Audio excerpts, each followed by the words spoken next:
Good day everyone. I am Jules Juven P. Montemayor, and this is my presentation for System Administration and Maintenance.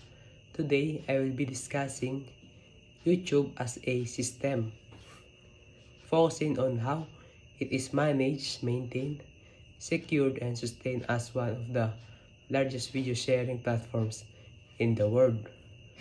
For this presentation, I will assume the role of the developer of YouTube, and I will explain its overview, advantages, disadvantages, actions during system failures, and conclude with its importance in system administration. YouTube is a video sharing and streaming platform developed by Google LLC. It allows users to upload videos, watch content, interact through comments, likes, and subscriptions, and even earn money as content creators. Currently, YouTube has over 2.7 billion active users worldwide, making it one of the most widely used platforms on the internet. As the developer, the main responsibility is to ensure that YouTube remains secure, scalable, and user-friendly, despite handling billions of users and massive amounts of video data every day.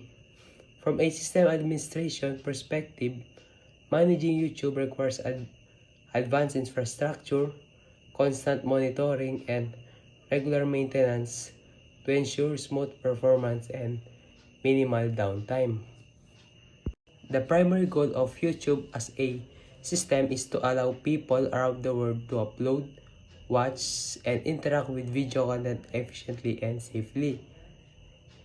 The system must be capable of handling large video uploads, high traffic during peak hours, live streaming events, data security, and privacy. To achieve this, YouTube uses distributed systems, cloud computing, and automated monitoring tools to ensure consistent performance. Strong system administration is required to maintain uptime, prevent failures, and protect users' data from security threats. One of the major advantages of YouTube is data security. YouTube uses encryption to protect user data and ensures that all transactions are secured through HTTPS connections. Additionally, YouTube offers two-step verification or 2FA for both users and creators. This adds an extra layer of protection against unauthorized access. YouTube also conducts regular safety audits and uses AI-driven moderation system to detect harmful, misleading, or malicious content. From a system administration standpoint, these security measures help maintain user trust and platform reliability. Another advantage of YouTube is its ability to handle massive amounts of data. YouTube utilizes Google's global network of data centers and distributed cloud infrastructure. This allows videos to load faster regardless of the user's location. The platform also uses advanced video compression algorithms and adaptive streaming technology, which automatically adjusts video quality based on the user's internet speed. Artificial intelligence plays a big role as well. AI systems are used for personalized video recommendations, content moderation, detecting copyright violations, and these technologies allow YouTube to manage petabytes of data efficiently every day. YouTube regularly performs system upgrades to improve overall performance. These upgrades include improvements in video quality, loading speed, system reliability. YouTube follows continuous integration and testing, meaning new features are tested before full deployment.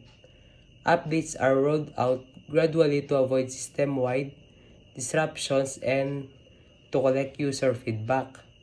This approach ensures that the platform remains stable while still evolving and improving over time.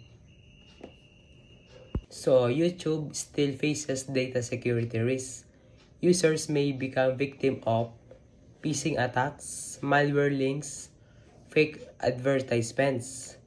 There are also privacy concerns related to how personal data and viewing habits may be used by third-party advertisers. From a system administration perspective, this highlights the need for continuous monitoring, policy updates, and user education to minimize security threats. Handling massive data also comes with challenges.